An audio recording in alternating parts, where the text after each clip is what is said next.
Welcome to Fearless with Jason Whitlock. I'm Jason Whitlock, your host. Happy Friday. Thank you so much for joining me. Awesome show planned for you today. Shemeka, Michelle, and Delano Squires are going to join me. I'm going to unpack something that relates to Eboni K. Williams. She's been on some reality TV shows. She's kind of a public intellectual, a lawyer. She's been on Fox News. She's been on CNN. She's now at 40 years old, having a baby by herself through what they call it, IVF, in vitro fertilization or whatever.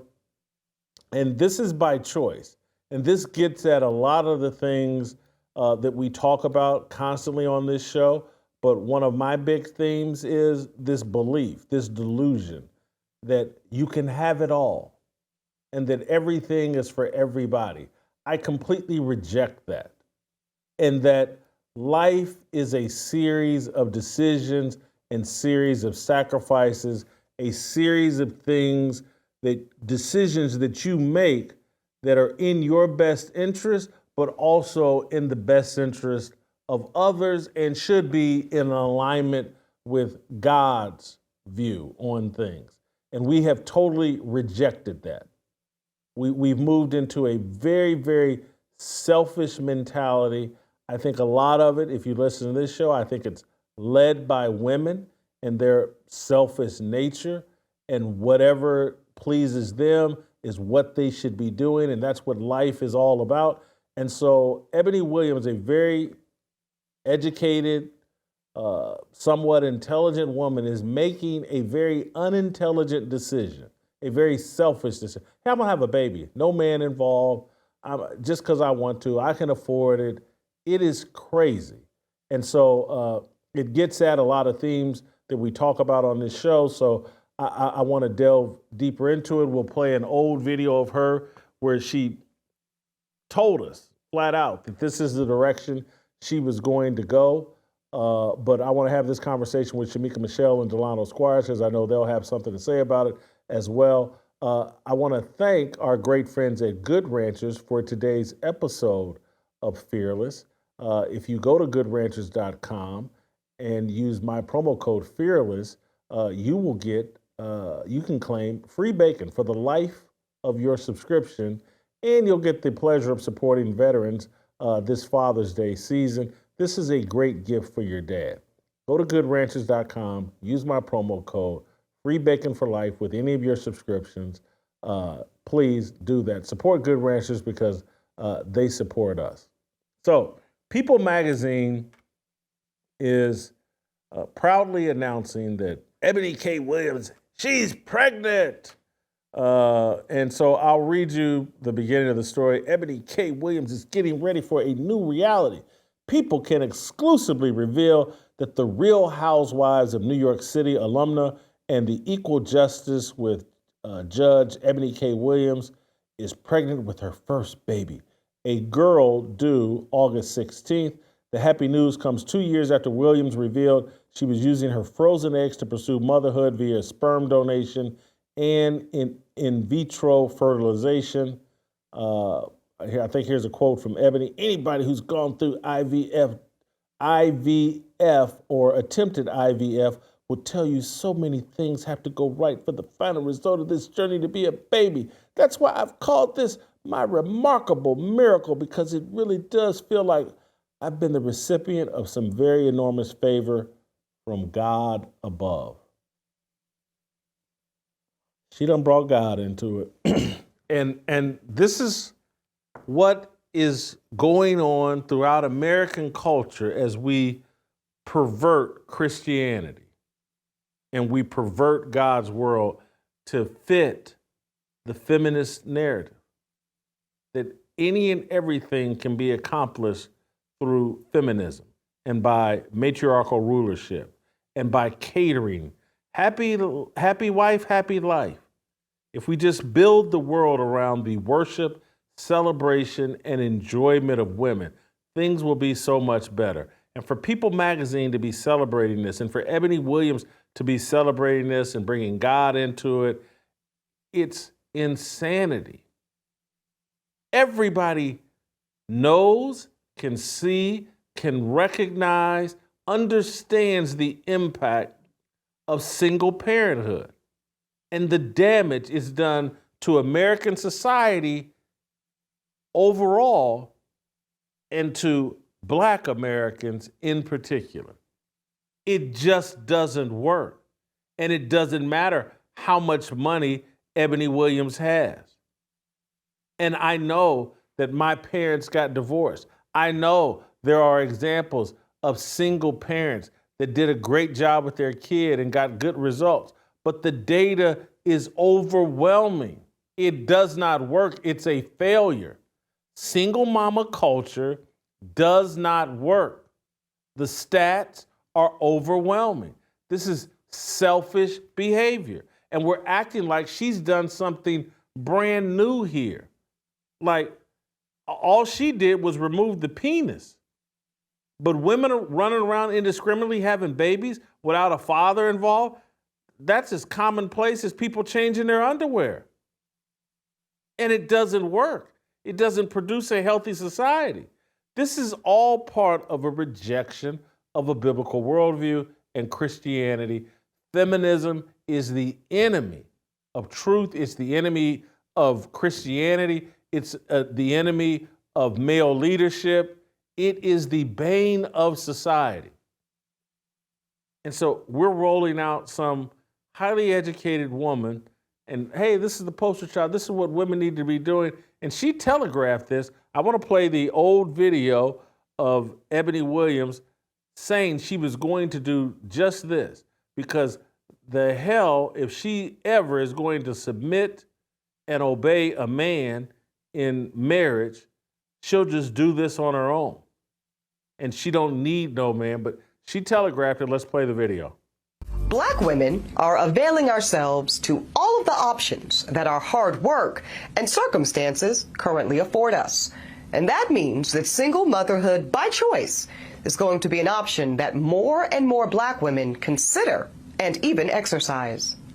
So anybody that's in their feelings about that can go ahead and start to process right now. Because Black women that have the privilege to embark upon this expensive and oftentimes lengthy process will increasingly decide to forego marriages and partnerships that do not serve us and that are not in our best interests. And now that bypassing those insufficient relationships does not have to come at the expense of motherhood, well, frankly, it's a whole new world. A world in which Black women are no longer subject to the desperation of being chose, because now we get to do the choosing.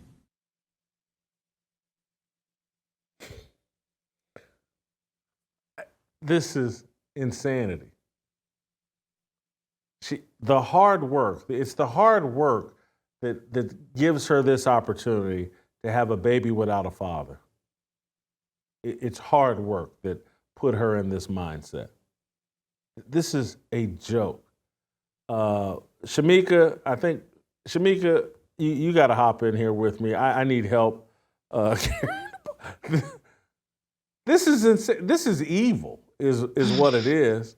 But your thoughts as a mother of three?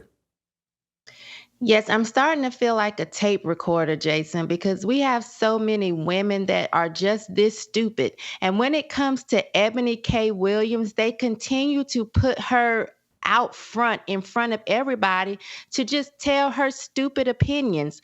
I think this is really dumb. As a mother of three, it's very selfish to go at this alone. When she talks about getting in a relationship that doesn't serve her, this isn't about serving you, and you're not having this child to serve you. Once you become a parent, it is all about that child. It is about sacrifices, and it's not just money. It bothers me that she, because she has money, feels like this should be a good option for Black women.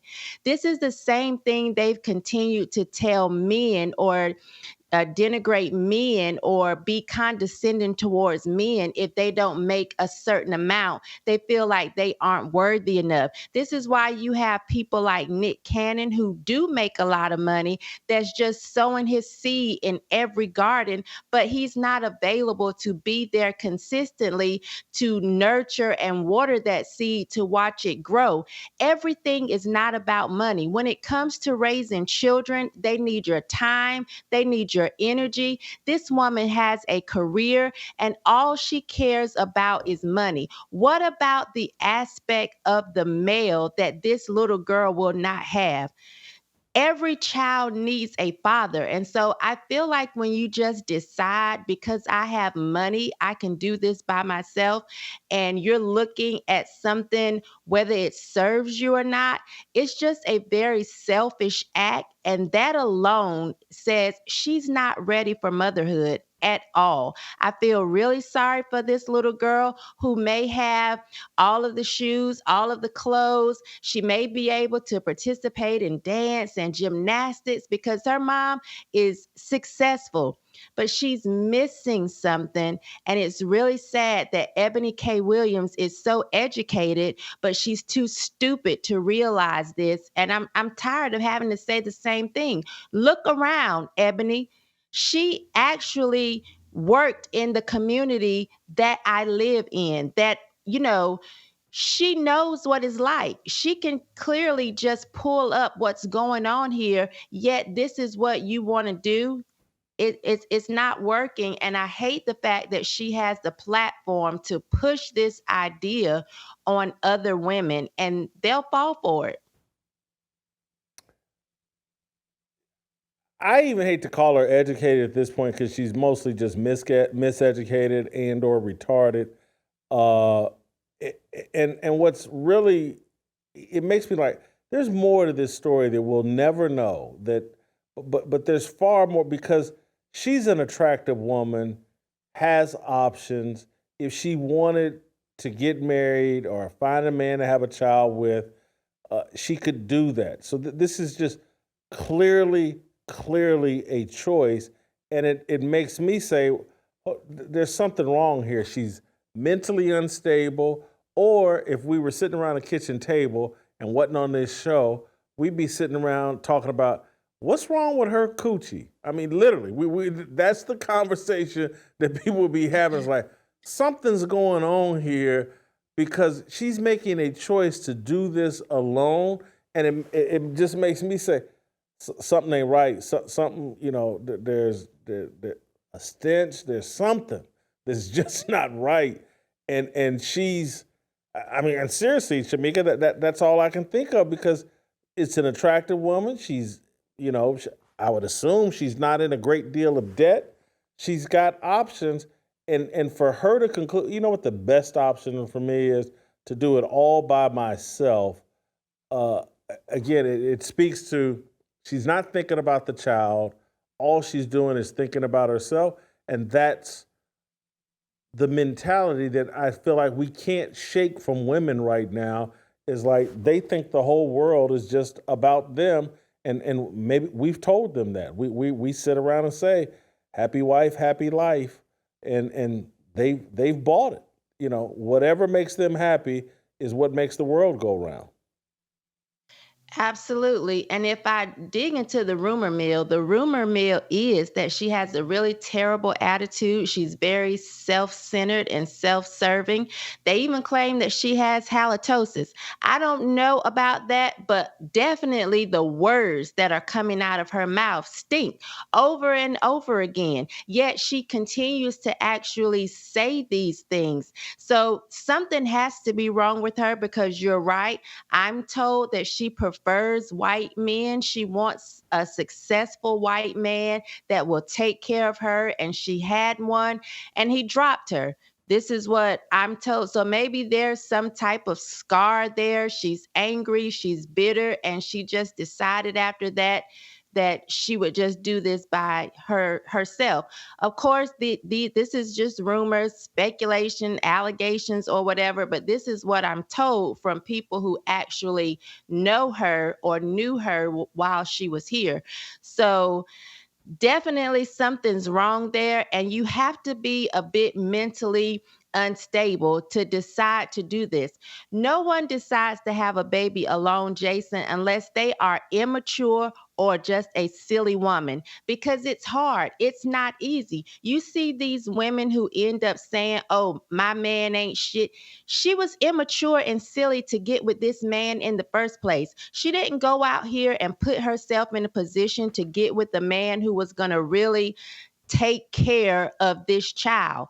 This is what you see from immature women. So for Eboni at 40 years old to still have this same thinking and to think that her financial status changes the fact that she's not silly and immature shows you how silly and immature she is, because money it only amplifies who you are. So the fact that she's still going around saying things that have no logic, that makes no sense, shows us how immature and silly she is. And I don't care what education she received. I know she graduated from the University of North Carolina at Chapel Hill. She is still, as you said, miseducated, because that's the only woman that would make this choice and then somehow think because she has money, it makes it okay. She's still silly and she's still immature. It's I don't want to label, because all humans are capable of being as selfish as she appears to be being. But I just I sit here, and this is not to promote myself, because clearly I was an idiot and still struggle with my stupidity. But there were certain like sacrifices I made, because I'm like, this ain't all about me. And so if you've listened to me on this show, again, I'm not saying this because I'm proud of it or think it makes me look good, because I actually think it makes me look bad. But I've shared on this show like, hey man, I feel like there was a woman I should have married. She was white, and part of the reason I didn't do it is because I was concerned about, oh man, I'm gonna have mixed race kids, and I don't want to put them in a position in America where they struggle with their identity and pay a price for that. That was, again, I'm not even saying I made the right decision, but I did think through things through that far, that I'm not just making a decision for me. The decision I make will impact the kids that I have, and am I creating a struggle for them? Again, I'm not saying I made the right decision, but those thoughts ran through my mind, and there's just, I don't know who is she thinking about other than herself, that I'm gonna intentionally go out and have a kid through some technological advances, leave a man out of it, and then beat my chest about it and suggest it for other women. This whole thing, when I look at some of these adoptions where they're transing these kids, and when I look at these same-sex couples and they're adopting these kids, I'm like, hey, well, what are you thinking about? It's all about you. You're not thinking about the kids and what you're potentially denying them, or what situation you're putting them in. And maybe I'm the crazy one for thinking about others, and I should have just think about myself, but I can't do it. You're not crazy, Jason. When I got divorced, I of course went back into the dating pool or whatever. And initially I thought that's what I need to do. I'm getting older, and if I want to settle down again, it's better for me to do it now while I'm still young. And then I had to decide, you know what? It's not my children's fault that this relationship didn't work out with their father. What I need to do is dedicate the rest of their childhood to them. And so I said, I'm not going to try to pursue any type of serious relationship until my baby girl gets 18. Now, of course, would that put me in a position where I'm older, where the window has closed, where I've hit the wall? Yes. Yes, it would. But what was more important was was actually being there for my children and being able to keep an open relationship with their father that some other man may have not, understood and said, I don't like that he's around all the time. I don't like that you all do things as a family. I don't like that you all are putting your children first in spite of the fact that you have divorced. But that was a sacrifice that I was willing to make because once you have children, it's not about you. And so anybody going into motherhood with without the idea that it's about this child now, it's about these children and it's not about me, is going into parenthood with the wrong mindset, because you will have to make sacrifices, and sometimes those sacrifices seem really big, they seem really huge, and you don't know at the time what the repercussions will be from the sacrifices that you make. I don't know what's going to happen. I know my daughter is, now 19 and I'm still unmarried. The wall may be pressed up against the side of my face. I don't know. But what I do know is that I dedicated my life to my kids because once I had them, it was all about them. And I feel like they're good girls. They've turned out well, and it's been all worth it. Shemeka, I want to read you a tweet. This is on the same topic to some degree from not Jamel Hill, Joy Taylor, who works for Fox Sports. Someone asked her about religion and church, and this is where I put it together with Eboni Williams. Like, wow, these feminists, they're just comfortable now. They're just hostile to Christianity.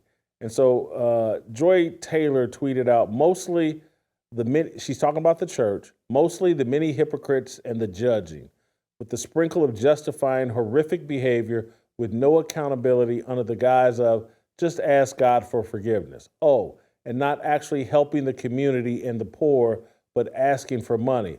Other than that, I enjoy. And she's talking about church and basically why she rejects church, and I would have to assume Christianity. And I read this and I just go, man, they're just out of the closet. And look, I've got my problems with the organized church and have had some bad experiences like everybody else. But I could never talk this negatively about something as complicated as organizing, running a church effectively, and to reduce church to what she's reduced it to is disappointing. But I think it speaks to the time that we're in. A lot of Black women and feminists, regardless of color, just totally reject the idea of Christianity and the church. Yeah, and I don't even know if they all reject the church because so many of them sit up in the church and they run around shouting and happy about the fact that they're single. You go in there every Sunday, they're just dancing and shouting and praising their life away, thinking, "Oh, Jesus is my boyfriend." So a lot of them still go to church. It's absent from men. A lot of the pastors stand in the pulpit realizing that some of these women, especially when they're single, they're the reason they don't have to have a job. They're constantly paying their tithes or giving to the church or looking for a blessing. Maybe if I give an extra $100, Otis will come around again. I mean, when you go to the Black church now, they don't even really preach family. So it's almost as if the pastors in the pulpit don't believe in what the Bible say. They don't push that God created man and woman to be together. You don't get that at all. Many of them stand in the pulpit and suck up the opportunity to have these women single because it serves them. Even the pastors are self-serving because what if they really cared about it, they would continue to say it's God, husband, wife, child. It's God, husband, wife, child. And if your church is empty because you are teaching the Bible, then so be it. But so many times they alter what they have to say. And it's just not coming from the traditional family. You see so many of them now pushing LGBTQ. They stand in the pulpit and support abortion and talking about women's rights.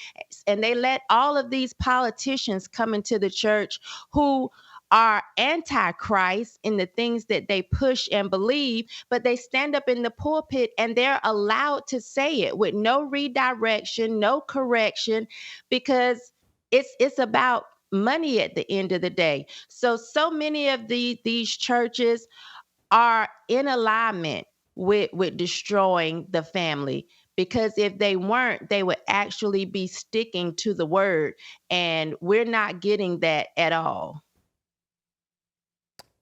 Shemeka, thank you so much. Have a great weekend. We're going to bring Delano in to get some final thoughts on this topic. Before we do that, I want to talk to you about our good friends at Good Ranchers. This Father's Day, treat your dad like royalty with Good Ranchers. Good Ranchers just launched their new King Box for Father's Day. The King Box is packed with the finest cuts of American meat that will make Dad's Day extra special. Full of thick-cut bone-in ribeyes, center-cut filet mignons, and thick-cut bone-in New York strips, all sourced from local family farms and aged 21 days to perfection. The work of a father never ends, so Good Ranchers is offering free bacon for life with any new subscription. Use my promo code FEARLESS to receive 2 packs of Good Ranchers uncured applewood smoked bacon with every order. You won't just get free bacon this year, you'll get it next year and every single year after that. Go to goodranchers.com, buy their brand new King Box, and then subscribe to any of their custom curated boxes filled with 100% American beef, chicken, pork, or wild-caught seafood for yourself. Use my promo code FEARLESS at checkout to claim your free applewood smoked bacon for life, get free shipping on all your orders, and make this Father's Day one to remember. Change the way you buy meat today at goodranchers.com. Use my promo code FEARLESS to claim your free bacon for life. Goodranchers.com. American meat delivered.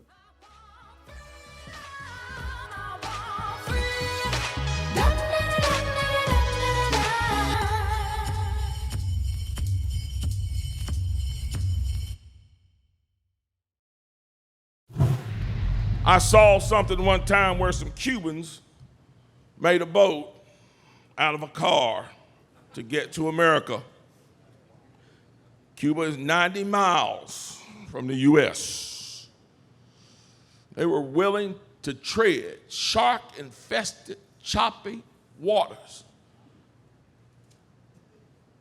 in a car turned into a boat to get to America. I don't know what that says to you, but America must be some nation. They get mad at me for saying simple truths like, ain't but 2 genders. Sorry, there are only 2 genders. Now, what I refuse to say is that you don't have the right to declare yourself whatever you want to be. This is America. America is a theocracy. I mean, America is a constitutional republic, not a theocracy. So you have a right to believe in whatever God you want to believe in, and you have the right to believe that you are a fire hydrant if you want to.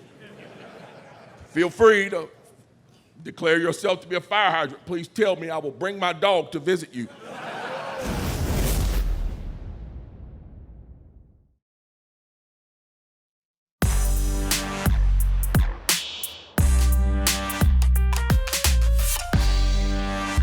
All right, welcome back.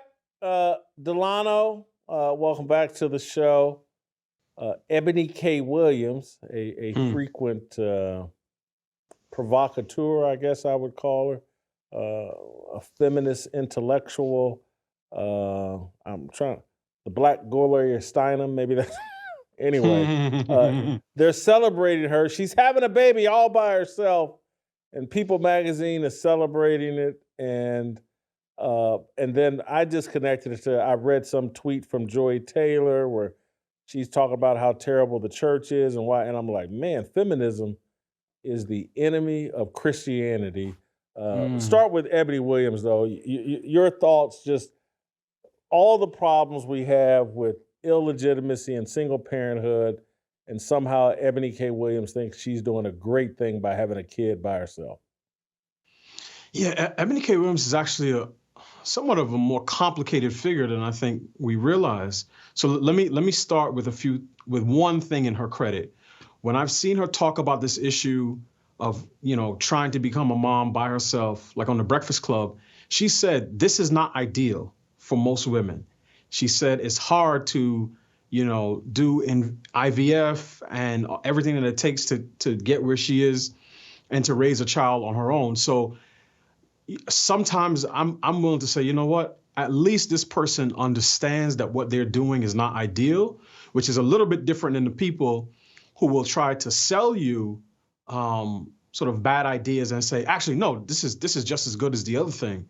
Now that I got that out of the way, I think Eboni K. Williams is the epitome of everything that's been wrong with the second wave feminist movement, particularly with respect to Black feminism and womanism, as they like to say. She is a person who clearly has a low value on Black men, because even in the video that I know a lot of people shared, she was talking about these, insufficient relationships that don't serve us. So she has this notion, right, that if a Black man is not doing, I guess, exactly what she wants him to do, that the relationship is not serving her. She's completely narcissistic, which is clear because she's thinking about her desires and not what a child needs. And take it outside of race. I believe every child has a right to the affection, protection, and direction of the man and woman who created them. And I think the best place for that right to be exercised is in a loving, low conflict household with that child is living with their married biological parents. But what we do as a culture is say we elevate adult desires over children's needs. And it's easiest to push back on when it's two men who are trying to rent the womb of a woman and harvest her eggs to have a baby. But it applies the same to a straight woman who says, I don't really care that my kid is going to be intentionally fatherless. I just want what I want, and I'm willing to do whatever I can to get what I want. And I think she epitomizes that more than anyone else probably in the culture. And now she has the resources to, try to ameliorate some of the issues that come with raising children by yourself. But at the end of the day, a dad is not just a paycheck. And no one would question the idiocy of what's going on here if we said, as on a mass scale in society, children don't really need their moms. So if 70% of kids in a particular community are born to women and given up for adoption or abandoned or have some sort of, back and forth relationship with their mom, it's no big deal. But for some reason, we think that a father is the family's appendix. Nice if you have it, not particularly necessary, and you won't miss him once he's gone. And I think that is the main thing that we need to reject. So I believe, my argument would be is that this all comes from, and I'm reducing the conversation to Black women, but it's across the board, this worship of women, that somehow we got here to where women are the greatest thing on the planet, and that they are to be worshipped, and they're more important than men. And I do think there was a time when we thought just the opposite, that men were the greatest thing on the planet, and that they're more important than women. And so I look at this and what we're celebrating with Eboni Williams. She's doing it without shame. Magazines are writing about it, and it makes you say, like, wow, the other side has won. They have completely flipped the culture. We now are, and men believe it too. Women are more valuable and more important than men. Debate over. That's been settled. And obviously, Jason, what we saw from all the commentary, a few weeks ago with Harrison Butker, right? Not just women were pushing back on him. It was a bunch of men. I saw a clip from Ryan Clark when he's on there. Again, he's reading from the script. He said, okay, what do I have to say? Oh, we shouldn't tell women what to do and make their choices and, reproductive choice and all the other nonsense. But it's one of those things where that way of thinking has crept in and sunk so deeply into the male psyche that the average guy is not going to get on social media and say, hey, I think there's something wrong with this. I think every child needs a father. They're going to be like Charlemagne and other people in the culture say, oh, this is an unadulterated good, because Eboni finally gets what it is that Eboni always wanted. And I do think that is a big problem in terms of how the culture in many respects deifies women. But I also think obviously there's something to be said for men here, because we have abdicated our responsibility to lead in the culture. And I think in order to get that back, guys are going to have to be willing to say, you know what, I know this may make me a bad feminist ally, but the household needs structure and order, because anything that does not have structure and order is destined to collapse. And I think it's high time somebody says that. I think digging out of this hole is just a lot harder than what people realize, because men's paychecks right now are tied to hopping on board with the feminist movement. What do you mean you don't have X number of female VPs? What do you mean you don't have a female CEO? Oh my God, you're not inclusive. And literally, I saw this in real time. In my second stint at ESPN is where my eyes were open to, like, oh man, these executives have it written into their contracts. They get bonuses based on how many women or minorities or whatever they install in higher placed positions. And so it's like you're financially incentivized to hop on board with second and third wave feminism and the whole LGBTQ and everything else. Your whether you're going to get that vacation home depends on, did you install a woman in a leadership position, and did you install an LGBTQ person in charge of human resources? And the irony here, Jason, is that it's not that the culture has said, oh, it's bad for women to have careers. And particularly if we're talking about black women have been working outside the home for a long time, hundreds of years, oftentimes helping to raise other people's children. So this is not about career. The diabolical lie, as Harrison Bucker talked about, was making an idol out of careerism, which is the elevation of education and personal accomplishment, particularly in the workforce, over and above family. And for some women, that may take them through their 20s and make them say, I don't want to get married before I'm 30. And for some women, even women who look good on paper, they'll get to 40 and realize, okay, I want a baby, but I don't particularly want a husband. Or let me be more specific and realistic. No potential husband wants me, right? So they'll just say, oh, well, I'll just go about, doing it my own way. So I do think that there's something to be said for the corporate influence. But there are two other institutions, Jason, that I think need to come up for some Umar lashes, and particularly as it relates to black families. One is the sort of black media enterprise. Because look at where this is. Yes, it was announced on People, but the video that I retweeted was from the Grio, which is a black media company that I've written for before, way back in the day when Joy Reid was the editor. And the Grio and the Root promote this stuff, right? Now, if a prominent black woman, a news anchor, got pregnant out of wedlock in 1950, Ebony and Jet magazine would not be putting her on the cover as a standard for other young women to live up to. But that's what they do now. Essence runs pieces saying, reframing divorce as women's empowerment. They're all on board on abortion and quote unquote reproductive justice. And this is just the next iteration of that. And the other institution is the black church.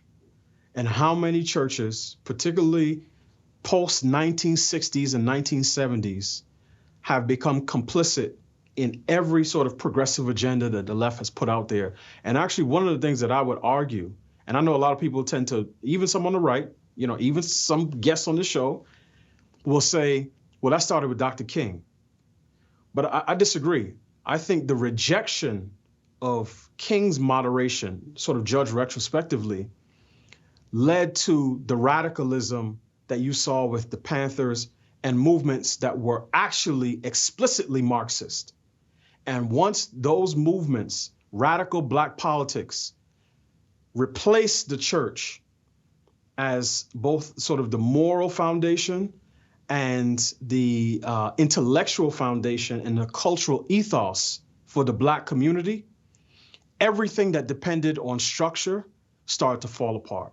So the Black feminists went from somewhat of a marginal voice to front and center. And since then, you've seen how the decay has spread to every institution. And that's why, I've been tweeting and saying, look, NAACP talks, when it comes to marriage, if you search their Twitter feed, you're going to get Loving versus Virginia, interracial marriage, and same-sex marriage. That's it. You're not getting anything on the Black family. Same with National Urban League, same with National Action Network. So at some point, and I would say somewhere between the mid-60s and the mid-70s, the Black church was replaced by sort of the radical, revolutionary political sort of movement as the focal point of sort of Black political progress, culminating in Black Lives Matter, where at least 2 of the 3 co-founders were lesbians who had no interest in Black men other than their votes for political power, their seed for reproduction, and their corpses to fuel their activism. Hey, you want the real truth on Dr. Anthony Fauci? The truth about all the lies that were told during COVID and Dr. Fauci's role in those lies? Man, The Blaze has a documentary series for you, The Fauci Cover-Up. So just go to FauciCoverup.com/Whitlock, use the promo code Fauci Lied to get $30 off your annual subscription to Blaze TV, and you can see The Cover-Up. It's an amazing documentary that exposes Anthony Fauci and all the lies that we were told during the COVID pandemic or COVID scandemic. That's FauciCoverup.com/Whitlock. Use the promo code Fauci Lied to get $30 off an annual subscription to Blaze TV, and you'll get to see The Cover-Up and the other great docuseries The Blaze is producing. I want to piggyback. You've given me a lot to think about that I can't respond to in real time. I'm going to have to think about it as it relates to the Black Panthers and things like that. So I'm not dodging that. I just need more time to marinate. I want to read you this Joy Taylor from Fox Sports. She's talking about the Black church. I just got Shemeka's response. Or I can't say Black church. She's talking about the church and why she's not on board. And so she responded to someone's question about the church and said, mostly the many hypocrites and the judging, with the sprinkle of justifying horrific behavior with no accountability under the guise of just ask God for forgiveness. Oh, and not actually helping the community and the poor, but asking for money. Other than that, I enjoy. Read it, and I was like, wow, these feminists, they're just proudly out of the closet. They're not on board with Christianity. They're not on or traditional. They're reshaping Christianity and their image with the woman as queen. But your thoughts to Joy Taylor's comments? I mean, I would love to have seen the context and the actual question she was responding to, but just given what it is she said, my sense is that she is like a lot of people, and particularly, as you said, for her demographic. I've read of and from a lot of Black women who say, growing up, church talked way too much about sex and sexuality, and they pushed respectability politics, and they told Black women specifically how they should dress. They didn't say enough about Black men and how they should carry themselves. And I mean, I certainly think that, men should be getting the same type of teaching on biblical sexual ethics as women. But I think this is a general theme where our society, and it's not just women, but particularly acute among women, sees all boundaries as restrictions. And particularly when they come to women and their behavior and their thought patterns, those restrictions are always translated as a form of oppression and marginalization. Now, if you're on, if you're driving on the highway on some, let's say in the Pacific Coast on a windy road, you don't see a guardrail as a restriction. You see it as something there to protect you from going over the cliff. But when you're trained to see things, right, any sort of boundaries around sex or sexuality as restrictions, you say, no, I'm a radical. I'm going to push the envelope.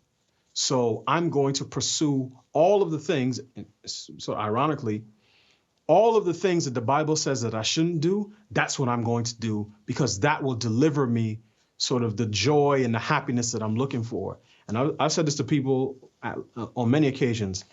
I have never met a single person who claims to support any sort of denomination of radical politics who I felt is truly at peace and lives with joy and contentment. Not one. They're always upset about something. Always. Even when you give them what it is that they want. We want financial independence. We want to be able to go to college just like the men. Okay, now college campuses are 65% women, and you're still complaining. We want men who I was, and pardon my language, I was a slut all through my 20s. I went to Amber Rose's slut walk. Why doesn't any man want me? It's like you don't get to dictate to other people how they exercise their values. And I think that's one of the problems that a lot of people have with the church, is that the churches that still preach the gospel and teach the Bible are some of, if not the only institutions that have not moved along with the culture as it slid into its leftist descent. I want to give you the context around Joy's comments. She retweeted a scene from the movie Sister Act and Sister Act 2, and said, this scene always gave me the chills and made me want to go to church. Then she said, not going to church, but gave me the thought, smiley face, laughing. And then a guy asked her, what's wrong with church? And that's what provoked her response. Okay, so but that makes someone sense. Someone who doesn't attend church has a litany of problems with the church.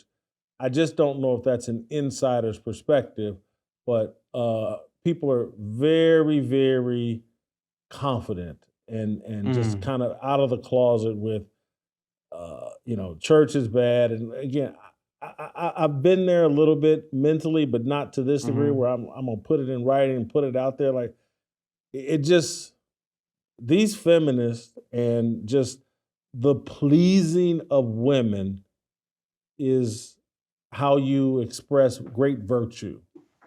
Anything that's in support of celebrating women and honoring them and putting them on a pedestal, they're the queen. That's what I see from Joy Taylor. That's what I see from Eboni K. Williams.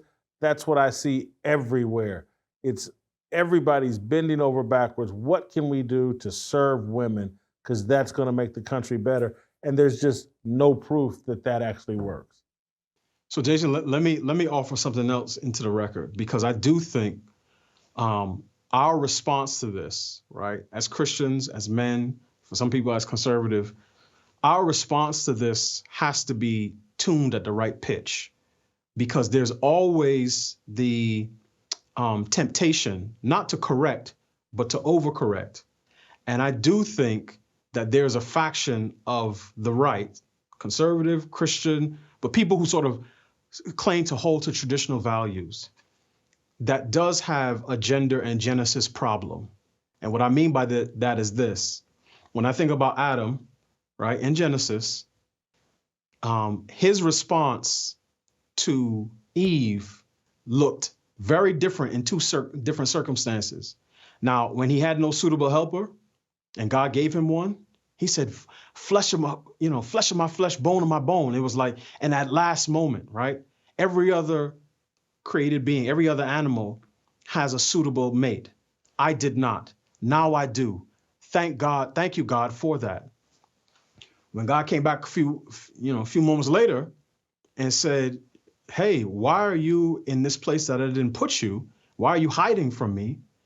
He didn't say, God, I messed up, I take responsibility. He said, it's the woman you gave me, right? There's a difference between those two things, where you start out thanking God for her, and then you end up shaking your fist at him for her.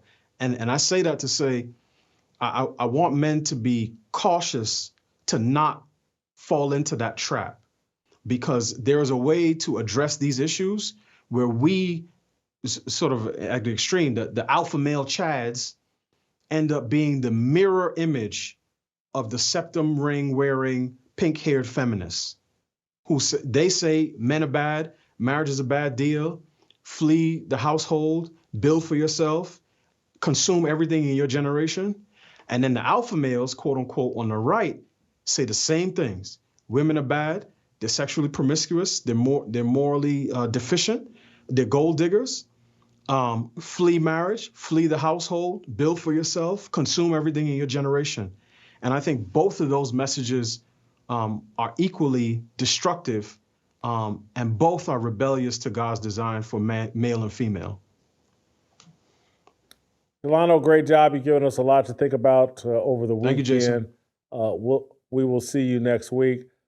Thank you. Hope you guys enjoyed this week. We'll play tomorrow. And we'll see you next week.